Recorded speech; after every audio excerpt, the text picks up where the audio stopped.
Hello students. तो देखिए, last lecture में हमने अपने चैप्टर सॉलिड स्टेट में बात की थी अबाउट पैकिंग के बारे में। ठीक है, तो अगर हमें एटम्स की पैकिंग करनी हो 1D में तो हमारे पास एक ही तरीका है, या तो हॉरिजॉन्टली कर दो या फिर वर्टिकली कर दो, मतलब होना एक ही डायरेक्शन में। ठीक है, 2D में जब आप एटम्स की पैकिंग करते हो तो आपके पास दो टाइप की पैकिंग बनती है। ठीक है, एक बनती है आपके पास स्क्वायर क्लोज पैकिंग और एक बनती है आपके पास हेक्सागोनल क्लोज पैकिंग। ठीक है, इसके बाद जब 2D में से जाते हो आप किस में, 3D में, तो 3D में आपके पास दो तरीके हैं अरेंजमेंट करने के, या तो आप स्क्वायर क्लोज पैकिंग वाली लेयर लो या फिर हेक्सागोनल क्लोज पैकिंग वाली लेयर लो। अगर आप स्क्वायर क्लोज पैकिंग वाली आपकी फर्स्ट लेयर लेते हो, ठीक है, उसके ऊपर आपको फिर से स्क्वायर क्लोज पैकिंग वाली लेयर लेनी है। ठीक है, सेम ही आपको लेयर रखनी है। वहाँ पे जब आप पैकिंग करते हो, अगर ए टाइप में अगर आपको पैकिंग करनी है तो आपको जो स्ट्रक्चर बनता है वो कौन सा बनता है, simple cubic structure, primitive unit form होती है। वहीं अगर आप ए बी टाइप में पैकिंग करते हो, ठीक है, तो आपके पास जो स्ट्रक्चर फॉर्म होता है दैट इज BC से स्ट्रक्चर फॉर्म होता है। ठीक है, ये चीज़ आपको ध्यान रखनी है।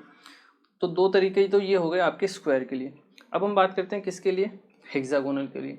हेक्सागोनल के लिए आप क्या कर सकते हो, फर्स्ट लेयर आपने हेक्सागोनल लेयर रखी, उसके बाद जब आप सेकेंड हेक्सागोनल लेयर रखते हो उसी के ऊपर, तो क्या होता है, आपके पास दो टाइप के वॉइड फॉर्म होते हैं। एक होते हैं टेट्राहेड्रल वॉइड, कौन से, टेट्राहेड्रल वॉइड,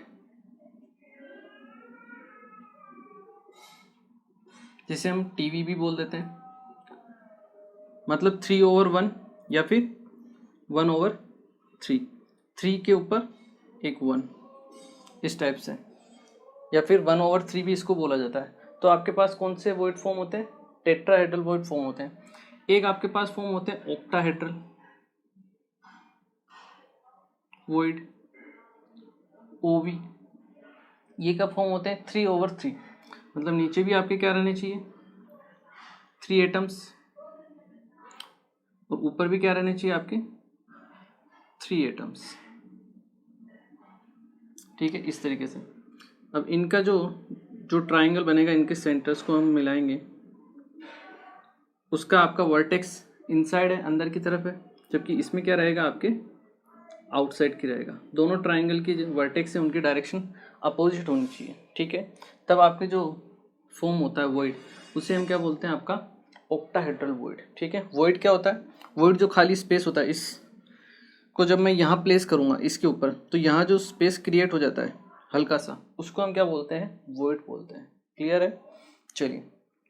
तो ऑक्टाहेड्रल वॉइड और टेट्राहेड्रल वॉइड फॉर्म होते हैं कब, जब आप क्या करते हो, फर्स्ट लेयर के ऊपर सेकंड लेयर प्लेस करते हो। ठीक है, अब हम क्या करते हैं, अब हम प्लेस करते हैं थर्ड लेयर। अब थर्ड लेयर प्लेस करने पर हमारे पास फिर से दो चॉइस है, कौन कौन सी, या तो हम जो टेट्राहेड्रल वॉइड फॉर्म हुए हैं उनके ऊपर प्लेस करें, या फिर जो ऑक्टाहेड्रल वॉइड फॉर्म हुए हैं उसके ऊपर प्लेस करें। ठीक है, तो पहले हम बात करते हैं थर्ड लेयर को ऑक्टाहेड्रल पर प्लेस करते हैं तब क्या होता है। ठीक है, प्लेसिंग थर्ड लेयर, वहीं जहाँ से हमने एंड किया था वहीं से आप आगे स्टार्ट कीजिए। Placing third layer over second layer. ठीक है, थर्ड लेयर प्लेस करते हैं। ठीक है, इसमें भी फर्स्ट क्या है आपका, placing third layer over tetrahedral void. Tetrahedral void पर हम क्या करते हैं, प्लेस करते हैं थर्ड लेयर को। ठीक है, तो देखिए हमारे पास जो स्ट्रक्चर बना था टेट्राहेड्रल वॉइड कैसे फॉर्म होता था, फर्स्ट ये सेकंड, ये उसके पीछे का बैक एटम। ठीक है,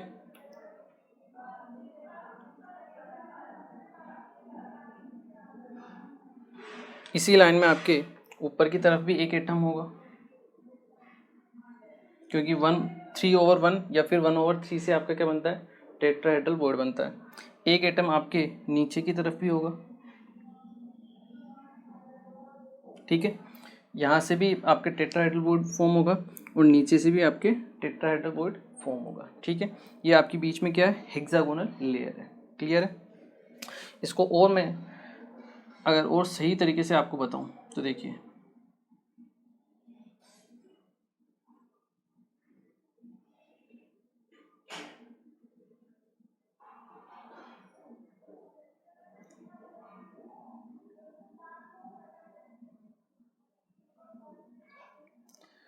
चलिए इसके अगर हम आगे देखें तो ये तो हो गया आपके मिडिल वाले, ठीक है, सेकंड लेयर। अब इसके ऊपर हम रखते हैं आपकी थर्ड लेयर को। ठीक है, ये क्या है, आपकी हेक्सागोनल है।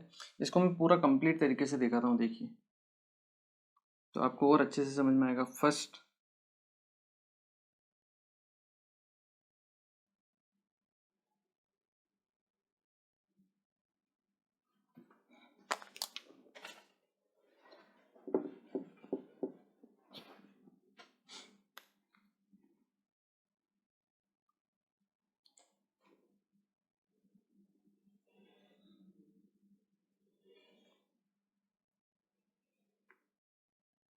ये थर्ड आइटम। ठीक है,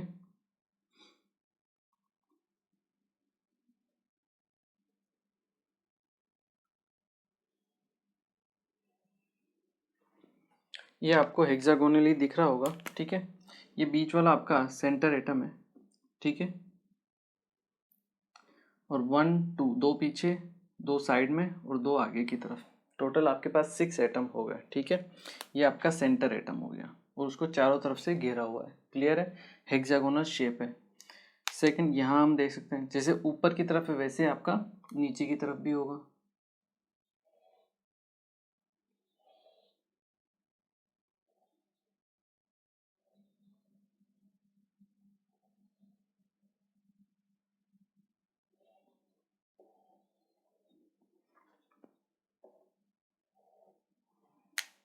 यहाँ पे भी ये आपका सेंटर वाला आइटम। ठीक है, उसको चारों तरफ से 6 एटम ने घेरा हुआ है।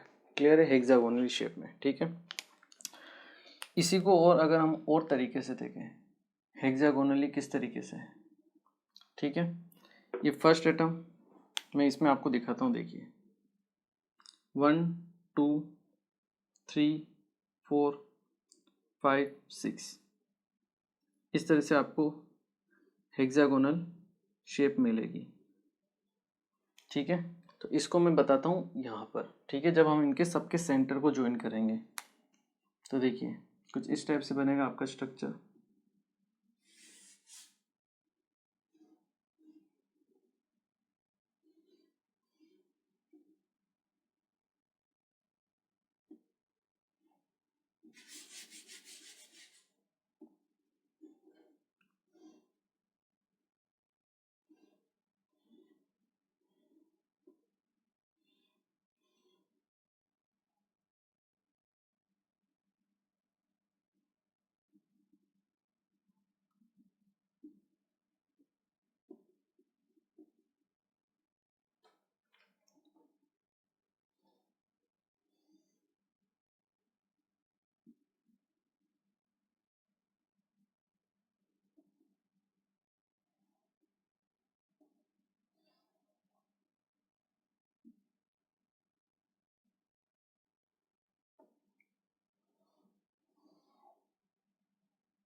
इस तरीके से देखिए, ये फर्स्ट एटम हो गया आपका, second, third, fourth, fifth, six atom, और बीच में एक आपका सेंटर एटम। क्लियर है, इसी तरह से नीचे वाले ये आपके 1 2 3 4 5 6 एटम हो जाएंगे और बीच में आपका एक सेंटर एटम जो इन सबको टच किए हुए है। क्लियर है, और बीच में आपके पास 3 और एटम्स हैं जो आपस में टच किए हुए हैं एक दूसरे को। क्लियर है, तो ये है आपका हेक्सागोनल शेप। ठीक है, ये इस लेयर को अगर हम ए बोलें तो इसको हम बी बोल सकते हैं, और इस लेयर को हम फिर से क्या बोल सकते हैं, ए लेयर। ठीक है, क्योंकि ये और ये क्या है आपकी सेम है। तो अगर आप A B A B A B type की सीरीज लेते हो तो आपके पास जो बनता है स्ट्रक्चर वो कौन सा बनेगा, हेक्सागोनल क्लोज पैकिंग स्ट्रक्चर बनेगा आपके पास। क्लियर है, ये चीज़ ध्यान रखनी है, पहली चीज़ तो ये। सेकंड चीज़, अगर हम इसके लिए कुछ चीज़ें कैलकुलेट करें, फर्स्ट हम कैलकुलेट करते हैं जेड, नंबर ऑफ एटम्स, ठीक है, इन यूनिट सेल। ये आपकी एक हेक्सागोनल यूनिट सेल है।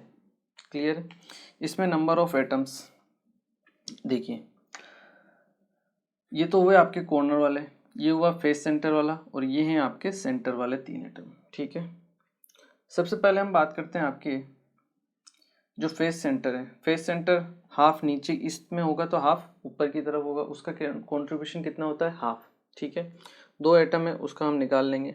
जो सेंटर वाले हैं वो पूरे completely inside the unit cell है, तो उनका 1 कंट्रीब्यूशन हो जाएगा। ठीक है, अब हम बात करते हैं इसके लिए जो कॉर्नर पर है। देखिए, तो जो कॉर्नर पर है उसके लिए हम इस तरीके से देखें, ये फर्स्ट एटम है। ठीक है, यहाँ पे अगर मैं आपको पूछूं ये एंगल, ये कितना होगा, तो ये एंगल होगा आपका 120 डिग्री। कितना होगा, 120 डिग्री। ठीक है, इसी तरीके से आपका ये एंगल भी 120 होगा, और ये एंगल भी आपका क्या होगा, 120 डिग्री होगा, क्योंकि टोटल 360 है, 120 है मतलब 1/3 है। इसका मतलब ये एटम आपका 1/3 पोर्शन ऑक्यूपाई करता है। ठीक है, बट ये तो केवल आपके इसी लेयर पे है, इसके ऊपर भी आपका एक और लेयर होगी, तो आधा पार्ट उसमें भी जाएगा। ठीक है, तो एक जो एटम है उसका कॉन्ट्रीब्यूशन कितना हो जाएगा, 1/3 का भी हाफ, दैट इज 1/6 इसका क्या होगा, कॉन्ट्रीब्यूशन होगा, जो कॉर्नर वाले होंगे उनका। ठीक है, इसको आप इस तरीके से देख सकते हो। इसको अगर मैं बताऊं और एनलार्ज करके, तो देखिए यहाँ से आपका एक यूनिट तो इस तरह से बनेगी, एक यूनिट आपके इस तरीके से बनेगी, एक यूनिट आपके इस तरीके से बनेगी। यहाँ पर आपका एटम है, तो 3 पार्ट तो इसमें हो गए, और 3 ही इसके ऊपर की तरफ भी बनेंगे, क्योंकि ऊपर की तरफ भी आपकी क्या होगी, लेयर फॉर्म होगी। ठीक है, एक और लेयर, तो आधा पार्ट उसमें भी जाएगा, इसीलिए इसका एक का कंट्रीब्यूशन कितना होगा, 6। टोटल कितने एटम है, 3 + 3 6 9 12 कॉर्नर वाले, तो जेड हो जाएगा 12 × 1/6। ये कौन से हैं, कॉर्नर वाले हैं, प्लस फेस सेंटर का हाफ कंट्रीब्यूशन होता है कितने, 2, तो 2 × हाफ, ये कौन से वाले हैं, फेस सेंटर वाले हैं। ठीक है, प्लस 3 × 1 कौन से हैं, बॉडी सेंटर वाले, बॉडी सेंटर। ठीक है, आप चाहो तो इनको फुल फॉर्म में लिख लेना ताकि बाद में आपको याद रहे। ठीक है, तो जेड की वैल्यू आएगी आपके पास 2 + 1 3 + 3 दैट इज 6। क्लियर है, ये चीज़ आपको ध्यान रखनी है। क्लियर है, इसे एक बार आप नोट कीजिए पोस्ट करके। ठीक है, नोट किया, चलिए नेक्स्ट चीज़, इसको मैं मिटाता हूँ यहाँ पे। तो देखिए जेड की वैल्यू आ गई अपने पास 6। सेकंड चीज जो हम यहाँ पे कैलकुलेट कर सकते हैं और फाइंड आउट कर सकते हैं, that is coordination number. Coordination number के लिए अगर हम बात करें तो सीधा सिंपल आप इस एटम को देख लीजिए जो फेस सेंटर पर है, ये इसको भी टच किए हुए, इसको भी टच किए हुए, इसको भी टच किए हुए, ये आपके 6 एटम्स को टच किए हुए इस फेज में, इस प्लेन में। 3 इसके नीचे एटम है, ये भी आपस में टच किए हुए रहेंगे, क्योंकि जब हम इस लेयर को इसके ऊपर रखेंगे तो ये आपस में टच करेंगे। सेम 3 एटम आपके ऊपर भी रहेंगे, तो 6 + 3 + 3 अप वाले कितने हो गए, 9 + 3 दैट इज 12। तो कोऑर्डिनेशन नंबर जो होता है इसका कितना होता है, 12, दैट इज 6 + 3 अपर + 3 लोअर, तो टोटल कितने हो गए आपके पास, 6 कोऑर्डिनेशन नंबर हो गया इसका। क्लियर है, हम इसमें वो भी कर सकते हैं कंपेयर, आपके स्ट्रक्चर्स वगैरह में। ठीक है, उसको भी हम देख लेंगे। कोऑर्डिनेशन नंबर निकालना हमने सीख ही लिया है। ठीक है, इसके अलावा अगर आप कंपैरिजन करना चाहो, जैसे सिंपल क्यूबिक था, स्ट्रक्चर, उसके लिए हम जेड की वैल्यू अगर हम निकालें तो जेड की वैल्यू कितनी आती थी आपके पास सिंपल के लिए 1, ठीक है। सिंपल के लिए जेड की वैल्यू आती थी 1 और कोऑर्डिनेशन नंबर कितना था उसका 6 था। इसके बाद हम बात करते हैं बीसीसी के लिए। मान लो बॉडी सेंटर में जेड की वैल्यू नंबर ऑफ एटम कितने थे 2, एक तो कॉर्नर वाला एक सेंटर वाला 2। कोऑर्डिनेशन नंबर कितना होता था उसके लिए 8 होता था। बॉडी सेंटर वाला 8 कॉर्नर को टच किए हुए रहता था, तो कोऑर्डिनेशन नंबर कितना हो गया 8 हो गया, ठीक है। इसके बाद हमने बात की थी FCC face centre. Face centre के लिए जेड की वैल्यू कितनी थी 4 होती है, ठीक है। एक तो कॉर्नर वाला हो गया, 8 कॉर्नर का एक हो गया और 6 फेस होते हैं, 6 फेस का हाफ कितना हुआ 3, तो 3 + 1 4 हो गया। कोऑर्डिनेशन नंबर कितना होता था उसका 12 होता था। नेक्स्ट है आपका HCP हेक्सागोनल क्लोज पैकिंग, जो अभी हम देख रहे हैं। इसके लिए जेड की वैल्यू कितनी है 6 है और इसके लिए जो कोऑर्डिनेशन नंबर है वो भी कितना है 6 है। तो इस तरीके से आप इनका कंपैरिजन भी कर सकते हो अलग अलग यूनिट में, ठीक है। ये डायरेक्ट रिजल्ट है, ये आपको एज इट इज़ याद रखना है, ठीक है। ये तो हम सब चीज़ें देखते हैं समझने के लिए, पढ़ने के लिए, ठीक है। समझ में आ जाए तो भी ठीक है, नहीं आए तो भी ज़्यादा टेंशन लेने की बात नहीं है। बट ये जो रिजल्ट्स हैं ये आपको ध्यान रखने चाहिए, ठीक है। क्योंकि देखिए मैथ्स में क्या है, आपको फॉर्मूले याद रखने पड़ते हैं और उसके बाद क्वेश्चन को सोल्व करके रिजल्ट आता है, ठीक है। जबकि केमिस्ट्री में क्या होता है, आपको रिजल्ट याद रखना पड़ता है, डायरेक्ट ही आंसर आता है। यहाँ पे कोई फॉर्मूला वगैरह नहीं होता है, ठीक है। डायरेक्ट आपको क्या याद रखना है रिजल्ट, क्या पढ़ाया गया है थ्योरी उसको समझा, ठीक है। रिजल्ट आपको याद होने चाहिए क्योंकि एग्जाम में आप इस तरीके से नहीं कर सकते हो। आपको अगर डायरेक्ट रिजल्ट याद है तभी आप क्वेश्चन सोल्व कर पाओगे। क्लियर है, चलिए इसको भी एक बार आप नोट कर लीजिए। फिर हम बात करेंगे किसके बारे में, पैकिंग परसेंटेज के बारे में। इवन जो पैकिंग परसेंटेज होता है जो एफसीसी में होता है दैट इज कितना 74%। सिंपल क्यूबिक में आपका पैकिंग एफिशिएंसी अगर हम देखें कितना होता था 52.4%। बीसीसी में कितना होता था अराउंड 68%। एफसीसी में 74% और एचसीपी में हम देखेंगे वो भी कितना आएगा आपका ऑलमोस्ट 74% आएगा, ठीक है। तो ये डायरेक्ट रिजल्ट है जो आपको डायरेक्ट ध्यान रखने हैं। क्लियर है, चलिए इसको नोट कीजिए। फिर हम बात करते हैं पैकिंग के बारे में कि हम इसका पैकिंग एफिशिएंसी कैसे निकालेंगे। चलिए नेक्स्ट हम बात करते हैं अबाउट पैकिंग फ्रैक्शन के बारे में, ठीक है। मैं यहाँ से मिटाता हूँ इसको।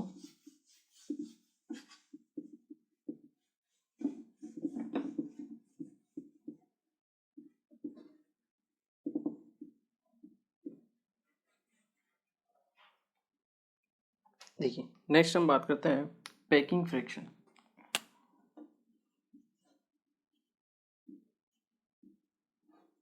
तो देखिए पैकिंग फ्रैक्शन में अगर हम बात करें तो पैकिंग फ्रैक्शन क्या होगा आपके पास, वॉल्यूम occupied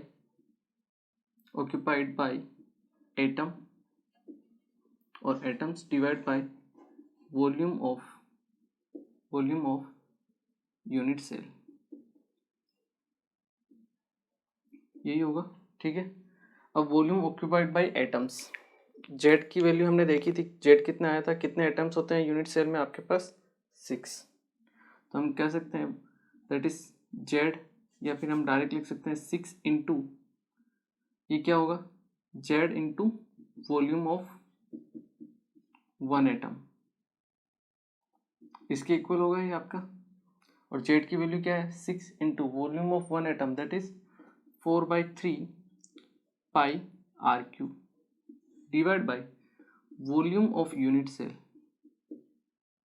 एक यूनिट सेल का वॉल्यूम। और वॉल्यूम ऑफ यूनिट सेल कितना होगा, इसका एरिया आप निकाल लो इनटू हाइट देख लो। इसकी मान लो हाइट आपको दी हुई है, कितनी है h हाइट है, तो एरिया इनटू हाइट उसी से निकालना पड़ेगा। तो वॉल्यूम किसके इक्वल हो जाएगा आपका एरिया इनटू हाइट के।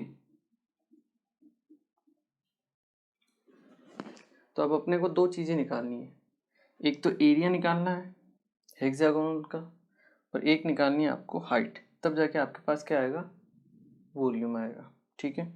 तो देखिए पहले हम निकालते हैं आपका एरिया। ठीक है, ये मैं हेक्सागोनल लेता हूँ आपके लिए। ठीक है,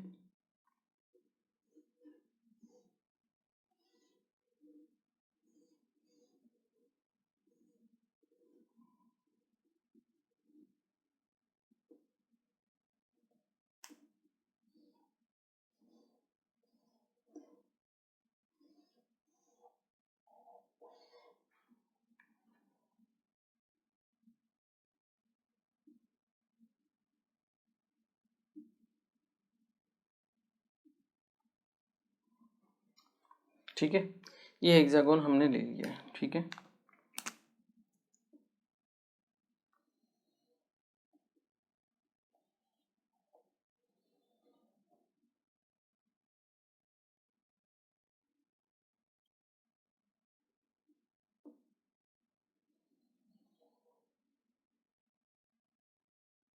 ये हो गया। ठीक है, ये आपका बीच में सेंटर एटम हो गया। अब देखिए, ध्यान से देखिएगा, ये एटम और ये एटम दोनों आपस में एक दूसरे को टच करेंगे, बिल्कुल टच कर रहे हैं। टच कर रहे हैं तो इनके बीच की जो लेंथ होगी वो कितनी होगी, 2r होगी, और वही लेंथ ये होगी 2r। सेम ये वाले दोनों भी टच करेंगे, ये भी लेंथ 2r होगी। सारी लेंथ आपकी क्या होगी, 2r। ये भी 2r, ये भी 2r, 2r, 2r, 2r, सारी की सारी लेंथ कितनी होगी आपकी, 2r होगी। पहली चीज़ तो ये। दूसरी चीज़, ये एटम्स आपका सेंट्रल एटम को भी टच करेगा, तो इनके बीच की डिस्टेंस भी कितनी होगी, 2r, और ये डिस्टेंस भी कितनी होगी, 2r। बिल्कुल सही। तो मतलब ये डिस्टेंस भी कितनी होगी आपकी, 2r, और ये जो डिस्टेंस है ये भी कितनी होगी आपकी, 2r। तो मतलब आपके पास 2r जो लेंथ है उसका एक इक्विलैटरल ट्राइंगल बन चुका है। ठीक है, आप इसका क्या निकाल सकते हो, एरिया निकाल सकते हो। कैसे निकालते हैं, देखिए,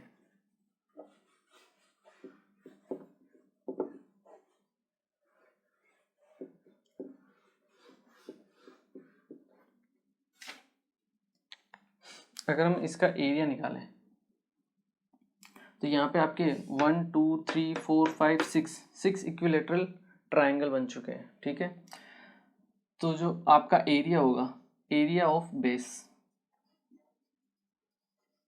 इस पूरे का हम एरिया निकालेंगे, दैट इज 6 मल्टीप्लाई बाई, क्योंकि 6 है, और एक इक्विलैटरल ट्राइंगल का एरिया कितना होता है, √3/4 ए स्क्वायर, ये जो लेंथ है उसका स्क्वायर। तो यहाँ पे लेंथ कितनी है, 2r, तो 2r का स्क्वायर। ठीक है, इस सिंपल मैथ से ये आपको ध्यान रखना है। ठीक है, इक्विलैटरल ट्राइंगल होता है, उसका एरिया कितना होता है, √3/4 इंटू ए स्क्वायर, और ए की वैल्यू क्या है यहाँ पे, 2r, ये जो लेंथ है। ठीक है, 2 का स्क्वायर होगा 4, 4 से 4 कैंसिल, एरिया आपके पास कितना आ जाएगा, 6√3r²। क्लियर है, हमारे पास एरिया आ चुका है। नेक्स्ट हम बात करेंगे किसकी, हाइट की। ठीक है, देखिए, अब हाइट को अगर मेजर करना है तो हम क्या करते हैं, देखिए, हम हाइट लेते हैं, पहले ये वाली हाइट मेजर करेंगे। ठीक है, जैसे यहाँ पे आपके पास मान लो ये फर्स्ट एटम का सेंटर, ये सेकंड एटम का सेंटर, और ये आपके क्या रहेगा, थर्ड जो सेंट्रल एटम है उसका सेंटर। हमने 3 क्या लिए, सेंटर लिए। ठीक है, एक तो ये वाला, एक सेकंड ये, और ये एक आपका थर्ड। ठीक है, ये जो 3 आपके हैं एटम्स हैं, उन्हीं के ऊपर आपका ये ये ऊपर वाला एटम है वो आके क्या होगा, बैठेगा। ठीक है, आपके टेट्राहेड्रल वॉइड पर। ठीक है, यहाँ पर। तो इसको मैं इस तरीके से रिप्रेजेंट करता हूँ, देखिए, ट्राइंगल के फॉर्म में। क्लियर है, 1 2 3, 1 2 3, तीनों सेंटर पे एटम हो गए। ठीक है, और ये है आपका ऊपर वाला एटम जो आपके ऊपर की तरफ से आएगा। ठीक है, अब मैं क्या करता हूँ, ये इक्विलैटरल ट्राइंगल है, सभी की डिस्टेंस जो होगी वो कितनी होगी, 2r होगी, क्योंकि हर एक एटम क्या है, टच कर रहा है। ठीक है, अब मैं क्या करता हूँ, इसको बाइसेक्ट करता हूँ यहाँ से, सेंटर से, क्योंकि यह जहाँ से आपका अपर वाला एटम आएगा यहाँ पे वॉइड पर आएगा, ये आपका क्या हुआ, वॉइड वाला स्पेस हुआ।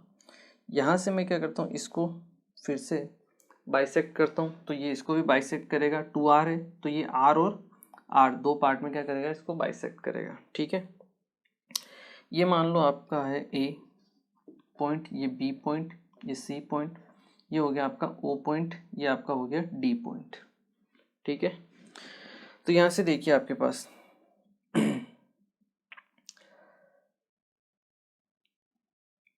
ये वैल्यू आ चुकी है आर ए डी की वैल्यू। ये जो एंगल होगा ये कितना होगा आपके पास, 30 डिग्री का होगा। यहाँ से अगर मुझे ए ओ की वैल्यू फाइंड आउट करनी, किसकी, ओ ए की वैल्यू, तो मान लो ये एक्स है, कितनी है, एक्स मैंने मान ली। ठीक है, तो यहाँ पे मैं अप्लाई कर सकता हूँ कोस थीटा मैं डायरेक्ट लिख सकता हूँ आर इक्वल टू क्या होगा आपके पास, r equal to x cos theta या कोस 30 डिग्री। ठीक है, एक्स की वैल्यू हमें फाइंड आउट करनी है, कोस 30 कितना होता है, साइन 60 दैट इज √3/2। तो आर एक्स की वैल्यू अगर मैं निकालूंगा यहाँ से तो मेरे पास आएगा √3/2 दैट इज 2r/√3। ये किसकी वैल्यू है, एक्स की, और एक्स क्या है, ओ ए की वैल्यू है। ठीक है, ओ ए क्या है, ये जो एटम है आपका, इन एटम की डिस्टेंस है किससे, ये जो आपके पास वॉइड फॉर्म होगा उसके सेंटर की डिस्टेंस, ये है ओ ए। क्लियर है, ये हमने इसलिए निकाली क्योंकि हमें निकालनी है हाइट। तो अगर हमें हाइट निकालनी है, हम क्या करते हैं, ये हाइट निकालेंगे और उसको डबल कर देंगे तो हमारे पास ये पूरी कंप्लीट हाइट आ जाएगी। ठीक है, हम क्या करेंगे, पहले इतनी सी हाइट निकालेंगे, उसको डबल कर लेंगे। यहाँ से हाइट निकालने के लिए क्या है, ये 3 एटम्स लिए, उनके ऊपर ये आपका एटम आएगा, तो हमें डिस्टेंस चाहिए इस एटम के सेंटर से, ये जो वॉइड बनेगा उसके सेंटर यहाँ तक की हाइट चाहिए होगी। ठीक है, पूरे ग्राउंड तक की तो हाइट लेंगे नहीं हम, पूरे सेंटर तक की हाइट लेंगे। ठीक है, तो इसके लिए हमने क्या किया, ओ ए को पहले ही निकाल लिया इस तरीके से।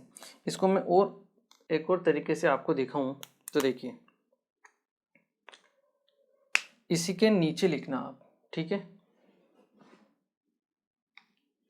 क्या स्पेस का थोड़ा कमी है अभी, इस वजह से थोड़ा सा प्रॉब्लम हो रहा है। इसके नीचे आप बनाना, मैं आपको यहीं पे शो करता हूँ। देखिए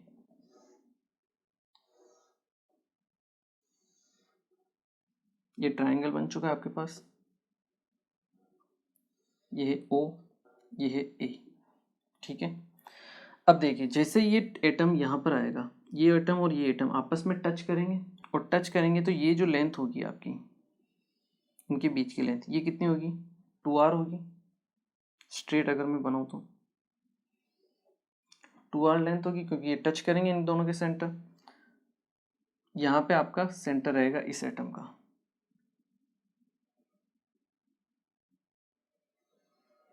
ये हुई हाइट, ये है आपकी डिस्टेंस। ये मान लो आपका एटम कौन सा हो गया, ई मान लो पॉइंट है आपका। ठीक है, ये वाला ई। ठीक है, तो ई और ए की बीच की डिस्टेंस कितनी हो गई, 2r। ए और ओ हमने पहले ही निकाल ली, एक्स की वैल्यू कितनी है, 2r/√3। ये कितनी है, 2r/√3।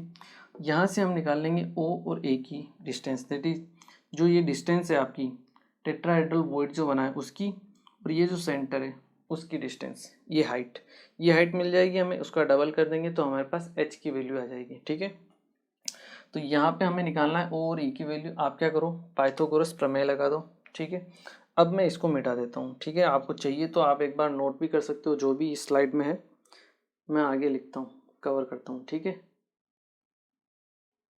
क्लियर है, चलिए मैं इसको मिटा देता हूँ पहले। चलिए आप अपने नोटबुक में एक के नीचे एक लिखना, इसको लिखना फिर उसके नीचे ही लिखना। ठीक है ना, अब इसके नीचे मैं यहाँ लिखता हूँ। ठीक है, क्योंकि मेरे को इसको भी अभी रोकना है, इसीलिए मैं मिटा नहीं रहा हूँ। यहाँ से अगर हम देखें तो हम कह सकते हैं a² = ao² + oe²। पाइथागोरस प्रमेय हम लगाएं तो हम कह सकते हैं ae² = oa² + oe²। ठीक है, और ae कितना है आपका 2r, दैट इज 2r का स्क्वायर = oa। oa कितना है आपका 2r/√3। √3 उसका स्क्वायर प्लस OE स्क्वायर जो हाइट है वो हमें निकालनी है, ठीक है। तो ये कितना हो जाएगा, यहाँ से अगर हम OE स्क्वायर निकालें तो कितना हो जाएगा 4R स्क्वायर माइनस यहाँ से आएगा 4R स्क्वायर डिवाइड बाई 3, ठीक है। इसको हम इस तरफ ले लेंगे। यहाँ से OE स्क्वायर की वैल्यू आपके पास आएगी कितनी 12 minus 4 that is 8R square by 3। यहाँ से OE की वैल्यू आएगी आपके पास कितनी, अगर हम रूट लेंगे तो 2R √2/3। इसको हम लिख देंगे 4R स्क्वायर का हो जाएगा 2R, तो 2/√3 आ जाएगा रूट के अंदर, ठीक है। OE आई अभी तो अपने पास ये डिस्टेंस आई है OE, यहाँ से यहाँ तक की डिस्टेंस। हाइट कितनी होगी अपने पास h that is twice of OE, ठीक है। तो दैट इज कितनी होगी हाइट अपने पास होगी 2 × 2 दैट इज 4R √2/3। तो देखिए यहाँ से अपने पास एरिया आ चुका है और यहाँ से अपने पास क्या आ चुकी है हाइट आ चुकी है। दोनों की वैल्यू यहाँ पे प्लेस कर दो, वॉल्यूम आएगा और वहाँ से अपने पास क्या आ जाएगी पैकिंग एफिशिएंसी आ जाएगी, ठीक है। तो देखिए हो सकता है आप लोगों को समझ में नहीं आया हो, तो पहली बात तो ये है कि ये समझने की चीज़ है भी नहीं, ठीक है। दूसरी चीज़ जो इसमें समझने की चीज़ है वो है आपके लिए केवल रिजल्ट, जो आपको ध्यान रख लेना है और बाकी कोई दिमाग लगाना नहीं है, ठीक है।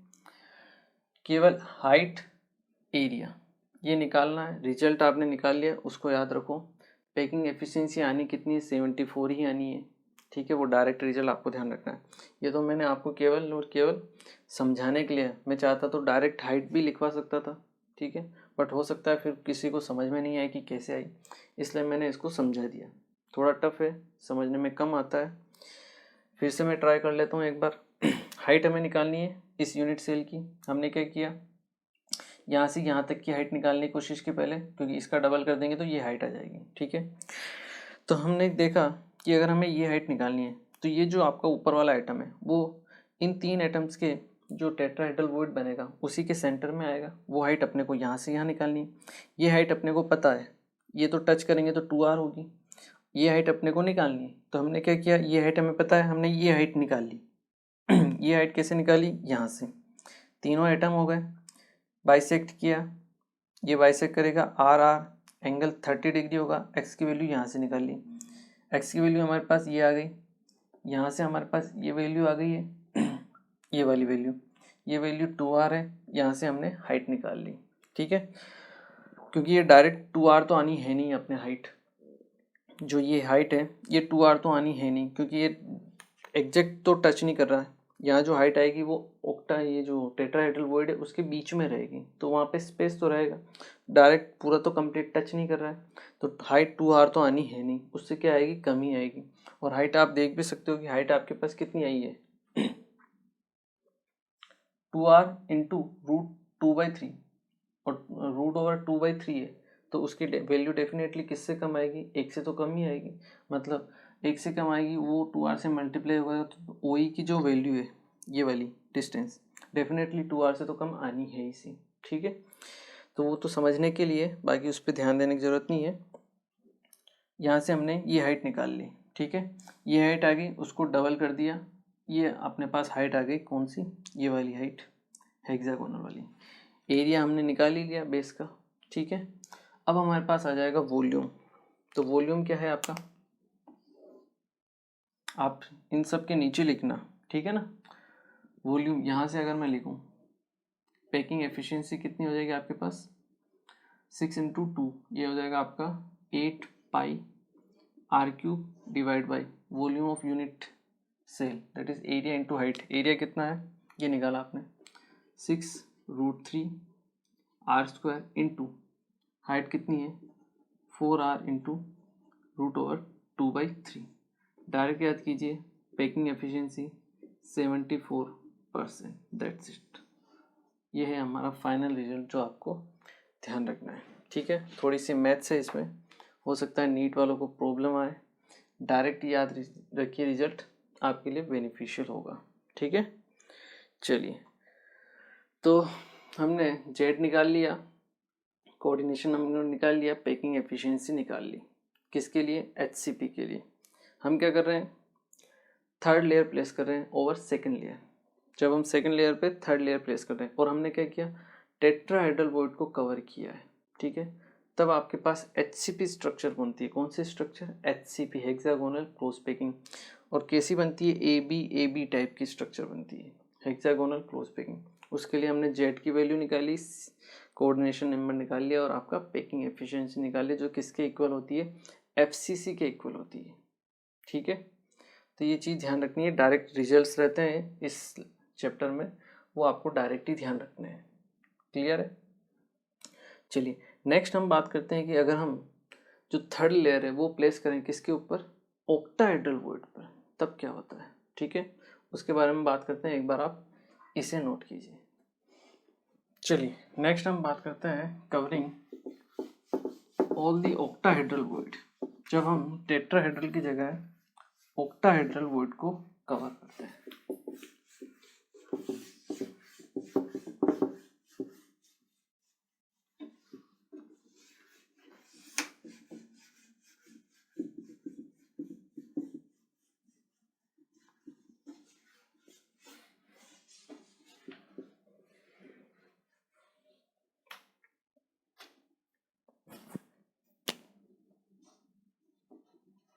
बी पार्ट है वो कवरिंग ऑल दी ऑक्टाहेड्रल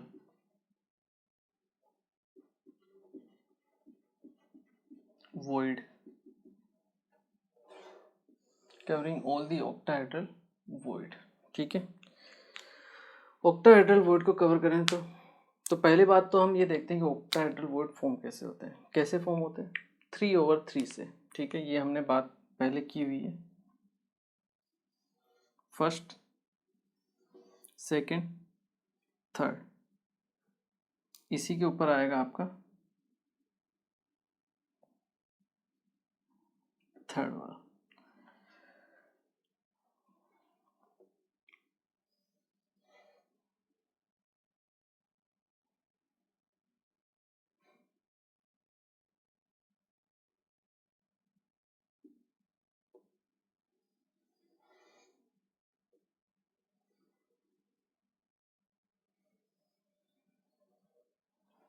इस तरीके से जो ट्रायंगल का वर्टेक्स रहेगा वो किस डायरेक्शन में रहेगा?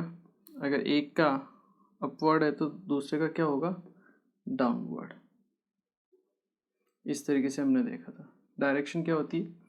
अपोजिट होती है। ये दोनों लेयर डिफरेंट है, ठीक है, पहली चीज़ तो ये। सेकंड चीज़, इसके नीचे भी आपका क्या होगा? हेक्सागोनल लेयर होगी और इसके ऊपर भी क्या होगी? आपकी हेक्सागोनल लेयर होगी। क्लियर है? इसको और सही तरीके से अगर हम देखें, ठीक है, ये लेयर मान लो ए है या फिर ये लेयर ए है, तो ये बी होगी और ये क्या होगी? सी होगी। फिर से ये क्या होगी? ए होगी। तो इसमें ABC टाइप का क्या होता है? रिपीटेशन होता है। और अगर हम सही तरीके से देखें इसको, देखिए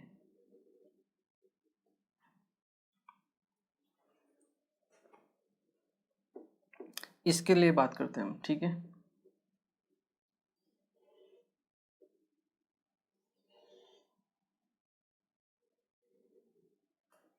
इसमें मैं क्या करता हूँ? पूरे कंप्लीट बनाता हूँ। देखिए ये हेक्सागोनल हो गया,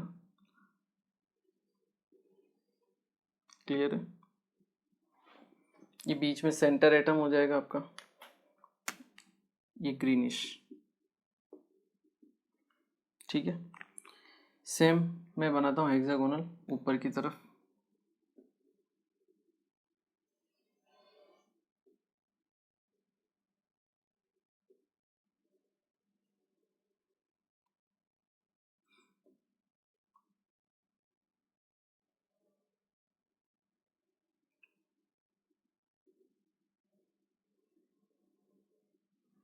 इस तरीके से, ठीक है। यहाँ अगर आप देखोगे एपेक्स आपका वर्टेक्स क्या था? अंदर की तरफ था, इनसाइड। आप इस तरीके से ले सकते हो, ये इनसाइड है, ठीक है। और इसमें क्या रहेगा, डाउन साइड आप इस तरीके से ले सकते हो, डाउन साइड, ठीक है। एक तरफ अंदर की तरफ और एक तरफ आपका बाहर की तरफ रहेगा, ठीक है। चलिए, और नेक्स्ट आपका है ये जो रहेगा ऊपर की तरफ, और यहाँ पर नीचे की तरफ रहेगा। क्लियर है? इसको और तरीके से मैं आपको दिखाता हूँ। देखिए 3D में हो सकता है आपको समझ में ना आए, 2D में करके बताता हूँ। देखिए फर्स्ट उसके नीचे आपके 6 आइटम, इनको मैं इस तरीके से बताता हूँ, 1 2 3 4 5 6, ठीक है। ये 6 आइटम हो गए। क्लियर है? सेम इसी तरीके से नीचे की तरफ रहेंगे,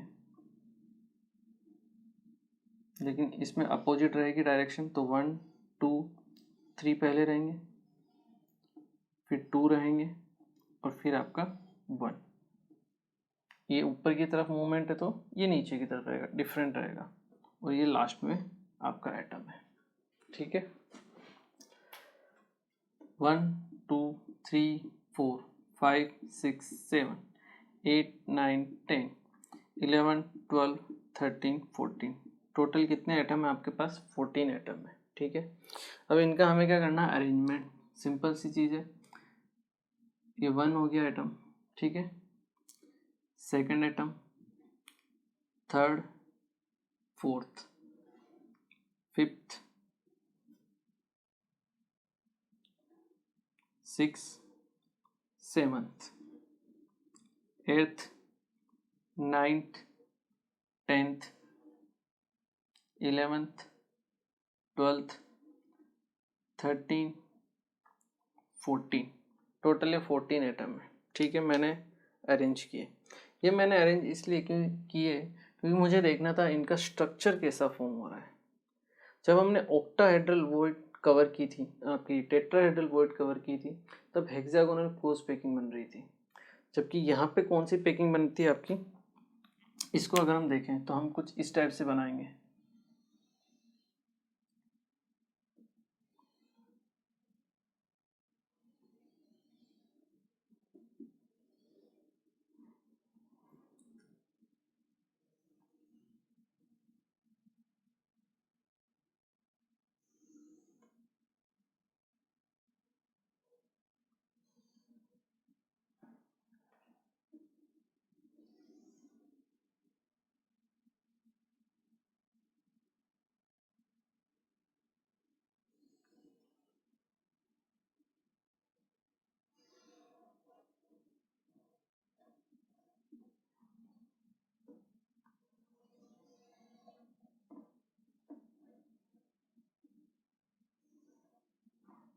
सीधी है, टेढ़ी नहीं है ना, पता चले आप टेढ़ा इसको मान लो, सीधा है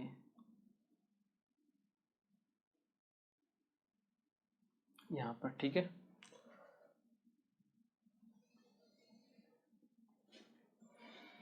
अब आप बताइए ये कौन सी स्ट्रक्चर है?